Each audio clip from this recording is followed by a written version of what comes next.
Hi, my name's Harper West. I am a clinical psychologist in Michigan, and this is my part two to the talk on clinical case formulation in a shame-informed model.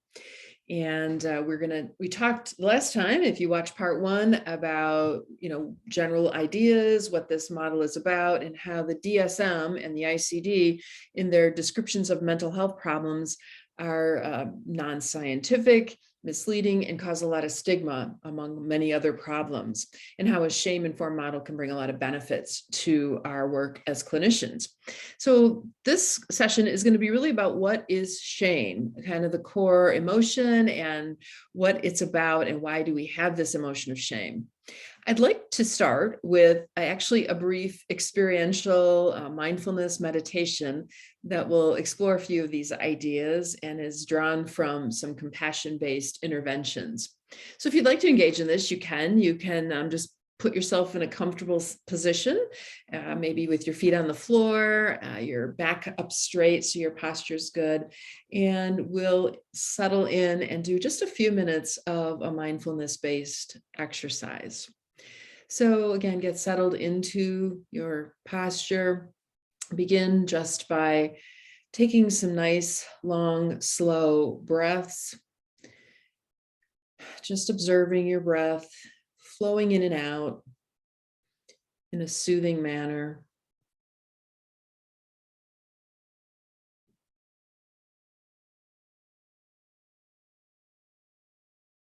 Letting your thoughts go when they arise, bringing your attention to the soothing experience of your breath.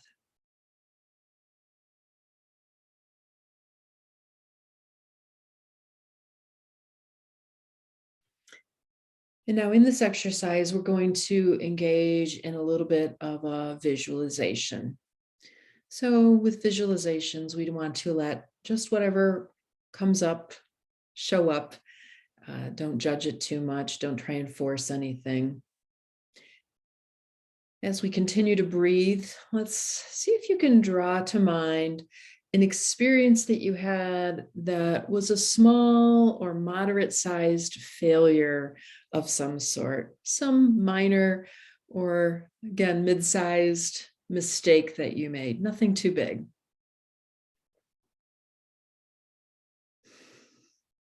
And if in drawing this experience to mind brings any kind of distress, let the visualization go. You can always stop the video or just focus on your breathing. So draw this experience to mind, something that you messed up, something small that you messed up, and bring to your recollection what you said to yourself when that experience happened.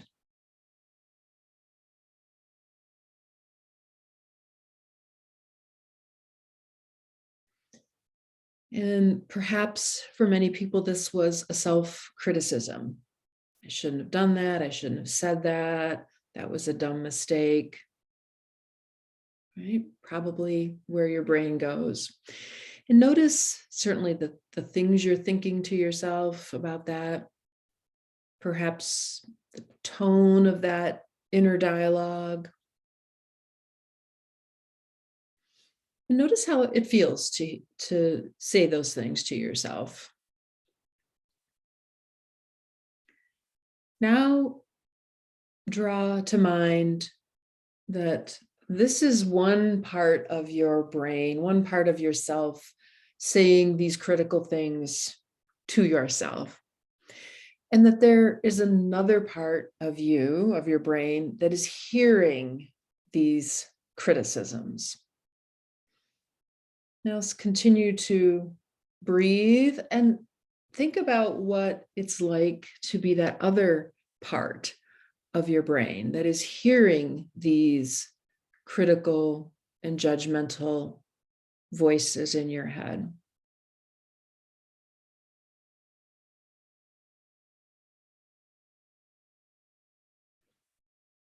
What does that feel like to be the recipient of that scolding? Maybe you feel like a scolded child. Maybe you feel small or unworthy.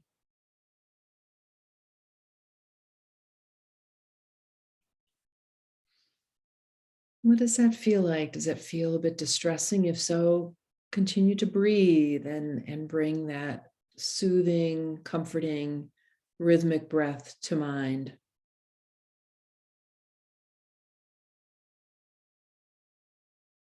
So consider that you have these two parts in your head, the critical, judging part, the part that hears the criticism. Now consider what it would be like to have another part of your brain that could speak or relate to that scolded child in a different way. What would a more compassionate part of your self say to that scolded child? What would it do? What would the tone of voice be that you would use in relating to that small scolded child?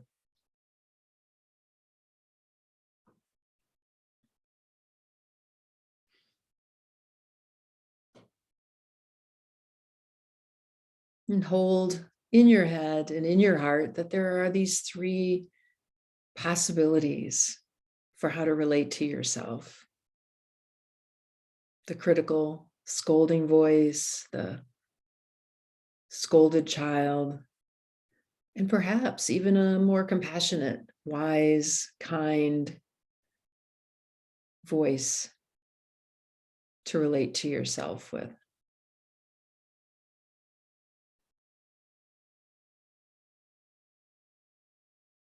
Now let go of that experience,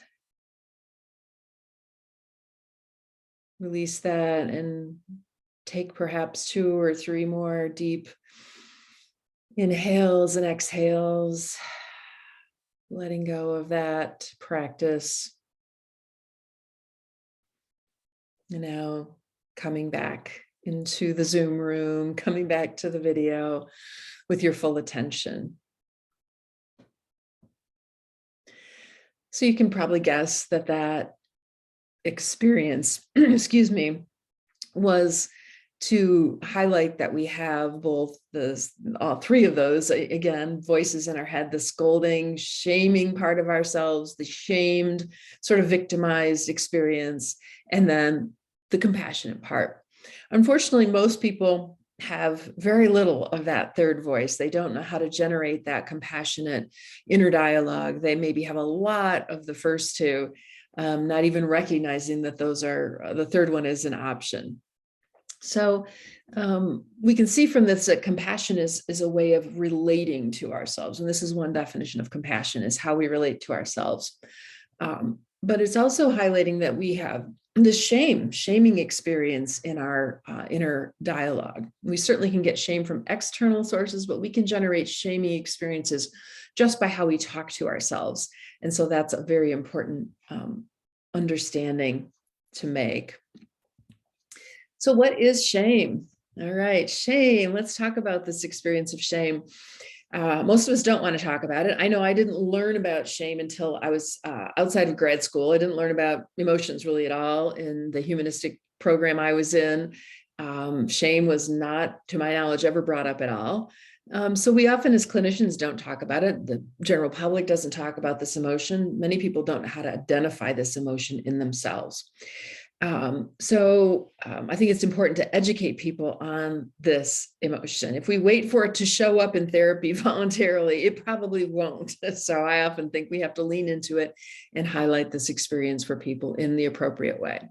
So shame's a pro-social emotion. If we think about a spectrum of antisocial to pro-social, it's on the pro-social end of emotions. It helps us stay in relationships.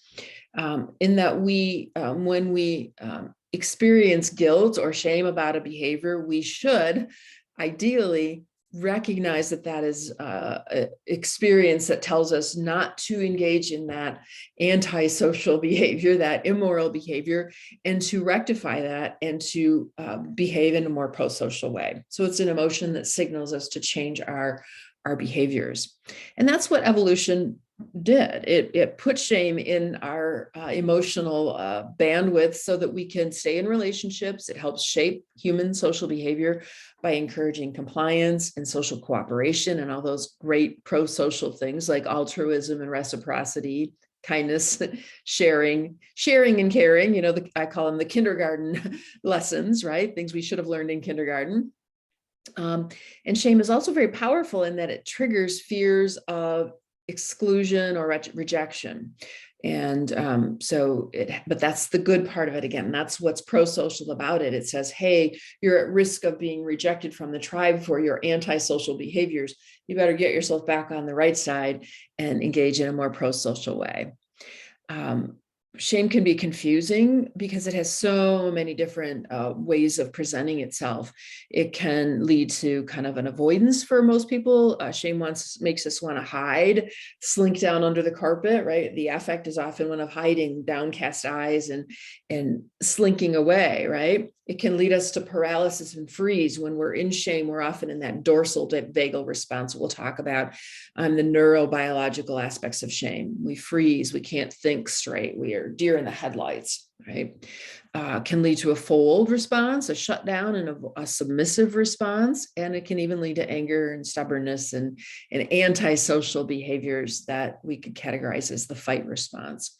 So it can be very confusing to see how shame shows up for people in therapy. And I remember in my clinical training, seeing somebody show up and she just cried and cried and cried all the time in sessions. And I was like, what's going on? She's not sad. She's not speaking of sad experiences, but it was more of this sort of fold response. She was being very submissive and would cry these kind of, we call placating tears as a way to elicit caregiving, right? That eliciting of caregiving response. And I was a young clinician. I just didn't understand that experience. I was baffled by it because that wasn't in my experience so much, but that was what she did. Even therapy felt very distressing for her, and she wanted to elicit my care. And that's how she did it based on her trauma experiences. So this is really important to recognize that shame can be certainly confusing, but it is rooted in a very primal survival experience, which is why it's so powerful. When we experience shameful behaviors when we were cavemen or living on the plains of Africa, our shameful behaviors might have gotten us kicked out of the tribe. They might have gotten us rejected. They certainly got us maybe unhealthy relationships or a lack of relationships. And we felt that as a deep primal survival fear. With clients, I often kind of normalize this. I always say, great, awesome, you're experiencing shame now. That's super. I know now that you're not a sociopath. Yay, right? It's a silly joke, but when we experience shame, this is good. This is a good thing. We need to embrace this emotion as a healthy signal that perhaps we're not behaving appropriately. Of course, we'll also talk about, perhaps in the next video, about how shame can be overdone, and we can blame ourselves and guilt trip ourselves in such unhealthy ways that it becomes very, very counterproductive. So we have to always, like with all emotions, we have to listen to that emotion and then engage our rational brain and think, is this level of shaming and blaming myself appropriate, or shaming and blaming others? Is this appropriate? But we always want to honor the fact that it is a healthy, normal emotion. So we'll talk here a bit about the neurobiology of fear and shame. The vagus nerve is one that you might have read about or heard about or trained about. If you've done any trauma training, this is a big nerve rather, that goes throughout our body, and it often sends signals of safety and threat up to our brain. And we kind of categorize this in three ways: the dorsal vagal, which is the more primitive sort of reptile sort of brain. Some people call it, it's more of the immobilization response. We freeze when there's a sense of threat and there's no escape. And this has a lot of feelings affiliated with hopelessness, withdrawal, shutdown, or apathy. Well, shame is definitely in this category. These are, again, very often the experiences people have when they feel shame, right? And many people would categorize this as depression if we were using the DSM's types of language. Then we have the sympathetic nervous system, which is the fight or flight. This is more of the mobilization versus the immobilization response. And important to recognize, and I'll do a lot of education with people around the fact that, fear can be affiliated with physical threat. So if somebody's kind of attacking us physically, we would respond maybe in this fight or flight way. But social threat also triggers the fight or flight response. Super important to recognize. So if our relationships are in jeopardy, we're going to be also in this fight or flight response, or maybe even up into that dorsal vagal response. But the social threat can also be triggered by our own negative self-talk. If our brain is engaged in a lot of harsh criticism of ourselves on a daily basis, we are going to automatically be triggering ourselves into that sympathetic response, into the threat response, with no external threat, with no physical or social threat outside of ourselves, just our own negative self-talk. This is so important for people to understand, that their anxiety and depression can merely be coming from their own self-talk. We are creating, in essence, a threat in our own brain. So that's why I always say it's not really just a good idea. It's not just a good idea that you stop talking harshly to yourself. There's actually neurobiological reason for it, and it's in this vagal response. And then we have the ventral vagal, which is our social engagement system, more of the mammalian response, promoting social engagement when we're emotionally and physically safe, and allows us to access things like openness and positive expectations and trust. And that this is very much healthy. We should live largely in this ventral vagal response. And yet when we feel threatened, we're going to move out of that response, especially when we feel a loss of social or emotional connection or a sense of co-regulation from others. We often feel that with misattunement of emotional connection. People don't understand us, don't see us, don't hear us. And in healthy ways, we're going to feel threatened. We're going to feel that loss of regulation in the ventral vagal.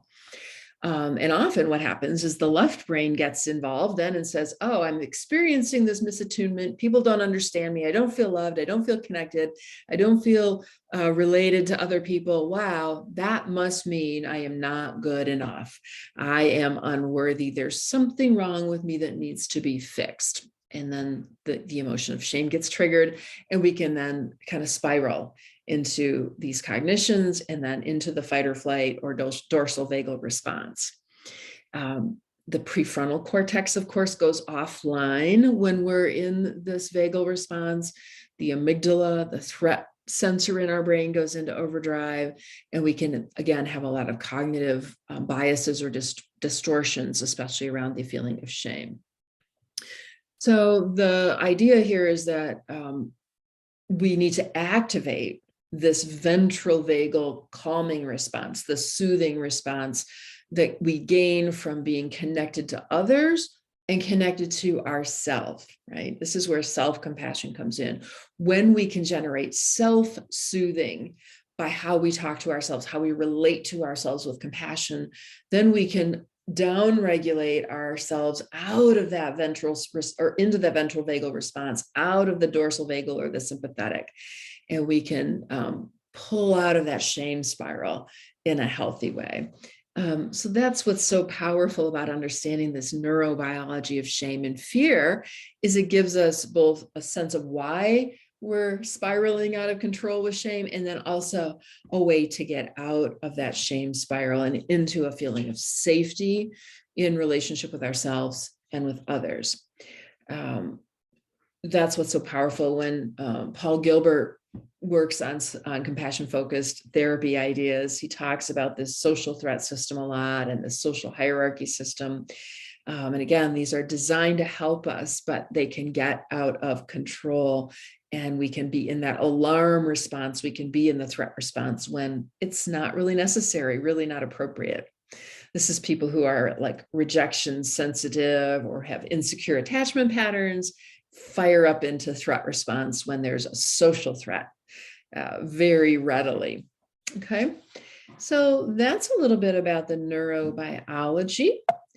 Now we're going to talk a little bit about, okay, well, here's this polyvagal chart, which is a visual of this. And so here we have the social engagement system on the bottom, calm, connected, settled, grounded, mindful, compassionate, right? This is where we can have these great safety responses. And this black line is what happens to many people. They fire up with a threat, either again, physical threat or social threat, into the fight or flight, or into this freeze response all the way at the top, where they have these even dissociated experiences, the shame, freeze and shut down, hopeless, helpless, depressive experiences.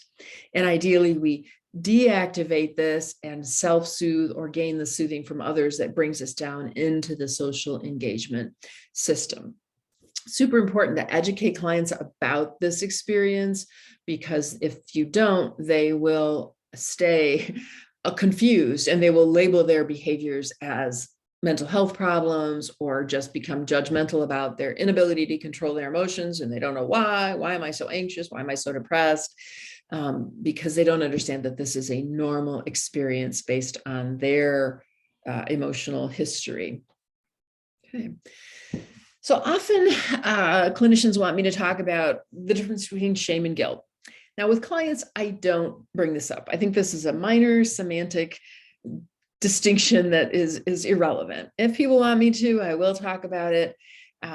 Some people want to, draw a distinction between shame and guilt in this way, that guilt is a specific behavior-related experience, where shame is a global sense of unworthiness, right? I did a bad thing versus I am a bad person is one shorthand for this. And that's okay. That can be a useful distinction.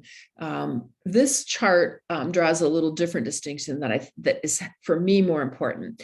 I like to draw the distinctions between healthy and unhealthy. So again, if we think about emotions, we can have healthy or unhealthy emotions. We can kind of have overly intense emotions, or we can over-regulate emotions and not have a healthy experience of them. We need to find a moderate way to manage and experience our emotions. And guilt and shame are no different. So in this left column, it talks about guilt, just to pick that word as a way to describe this, as triggering the caregiving system. Okay, so in guilt, according to a couple of researchers, they found that if we label this guilt, it triggers the caregiving system. There's a focus on behavior as they're harming others. We need to protect others. So guilt triggers us to avoid harm, to reach out to others and be accountable, to make amends and express regret over our behavior. And this, I think, is healthy guilt or shame, or whatever name we want to put onto it, right? This tells us we can tolerate this experience of failure or wrongdoing and focus on others and make amends. That is exactly the definition of healthy shame, healthy guilt. But as I have here on the bottom, we must stay present and calm to engage the caregiving system. Unfortunately, most people don't experience it that way. They experience a feeling of failure or inadequacy, and their fear system gets engaged. They go up that black line in the chart that we just saw. And that's what happens in this right-hand column. And we'll call this shame, for lack of a better word, for right now. The social threat system is triggered. Okay. And this is the research by Paul Gilbert, that it begins to focus on the self, which is what we know happens when we become triggered to fear. We become very self-focused, right? It's survival, right? It's all about me and my needs. And so people can feel unattractive, unwanted, and then it's a need to protect the self. Okay. It leads to attacking of the self or attacking of the other. And we'll talk about this in the relationships section and how shame affects relationships. We can engage in an attack on the self and self-blame. We can say, I'm an unworthy human being. I did this bad thing, and therefore I am a bad person. Or we can attack others in a defensive, narcissistic way, right? I did a bad thing, but I cannot tolerate that experience of shame, so I'm going to lash out at you and blame you. Or we can also avoid the experience of shame and blame. Instead of reaching out and being altruistic, we then instead withdraw, or we feel fear or disgust or anger. We engage in very unhealthy secondary emotions triggered by fear. We avoid accountability generally in this mode, and we can become overwhelmed with shame, become very self-focused again, and fear-driven. Very different experience than the left-hand column. So I would conclude that shame intolerance is the thing we need to highlight here, because that leads to fear and dysregulation. If we can tolerate shame in a healthy way, we can engage in these left-hand column behaviors. We can be accountable, and shame no longer affects us in a negative way. I call this decoupling fear and shame, right? If we can decouple fear and shame, we can feel shame for the pure emotion that it is, and then we can hopefully have these healthy responses, own our mistakes and be accountable and live with that shame in a way that helps us learn and grow and be better human beings, right? If instead shame and fear are coupled, we are in that right-hand column with unhealthy shame, let's call it. We are triggered into the threat response. We engage in a lot of negative thinking and self-blaming, or we lash out at others and blame, or avoid blame and shame. And this is the toxic shame that is so unhealthy. So again, we can draw some interesting distinctions between these two words, about behaviors. But to me, the point is, if we can engage in shame or guilt with tolerance and experience that without triggering ourselves into fear, now we've got important information, right? That's what we want to get people to do. And I like to think of therapy as trying to get people from the right column into the left column, right? Most people who come into therapy are either mostly very self-blaming, and we'll talk again about self-blaming and other blaming in future videos, but they tend to be in this right-hand column and quickly triggered into fear because of shame. We want them in the left column, right? Okay, so that's, if we're going to talk about, again, the distinction between guilt and shame, that's the distinction that I like to make. And that, again, that this disconnection between, when we connect actually guilt and shame and fear, we also disconnect from the self. When we can stay in that left column, we can be honest about our behaviors. We can be more in alignment with our values, and we can connect with our true authentic self. The right-hand column is very much a disconnection from the self. Lack of self-compassion would fall in this right column. So yeah, this is important. And I like to think of shame, I call it the terrorist of emotions, because it's so fear-provoking, right? If we think about what terrorists do, they want to provoke fear, and then we overreact. I always think about the shoe bomber, right? 20 years ago, there was one guy who flew into Detroit and supposedly had a little bomb in his shoe. And we all now take our shoes off in airports, right? Millions of billions of times people have taken shoes off in the airport because of one shoe bomber. Now, has it worked? Yes, there's been no more shoe bombs, but is that an overreaction to one shoe bomber? Some people say it is. Well, shame's exactly the same way, right? You have one embarrassing incident, say in the second grade, you forgot how to spell elephant in the spelling bee. And now 20, 30, 40 years later, you keep flashing back to that humiliating experience of the misspelling in the spelling bee, or whatever the thing is, right? This one little shameful experience is like a terrorist popping up in our heads 20 years later, making us think of that embarrassing experience and holding us hostage to that painful emotion. So what we want to do is get ourselves to where shame is not the terrorist of our emotions. It doesn't hold us hostage, triggering us into the fight or flight response. We want to stay present in this experience. Okay. So we then have problems with shame. Shame can go wrong, as you've seen here. And this is really important to assess for when you're doing clinical interventions and clinical assessments. Shame is designed to heal, but it can go very badly wrong. It's a major source of difficulty in relationships with others and with the self. If you think about shame causing disconnection with relationships, it causes disconnection with the self. And this is so, so important. Again, this withdrawing or hiding experience with the individual is certainly traumatizing, creates anxiety. The self is the threat. The negative self-talk is the threat, and there is no escape. We can hide from others if they're threatening us. We cannot hide from ourselves. And it also is this shame is very harmful because it leads to a lack of accountability, lying, angry accusations, escalating fights. When the other is viewed as a threat, we will often go to great lengths to avoid being shamed in relationships. And these escalating and unhealthy relational behaviors are the result and drive other people away. And again, we'll talk more about that in another video. Unhealthy levels of shame can lead to distance and disconnection, but, and this is the conundrum, we need love and connection and closeness. So we're often torn. And this can lead to really confusing behaviors in people that we would label as bipolar or borderline if we were using the DSM. These types of people often want our relationships, in fact, are needy and clingy sometimes in relationships, but then behave in ways that drive people away and can be very confusing. Okay. And shame, again, leads to disconnection from the self, and that is very unhealthy. So shame causes what I call causative factors.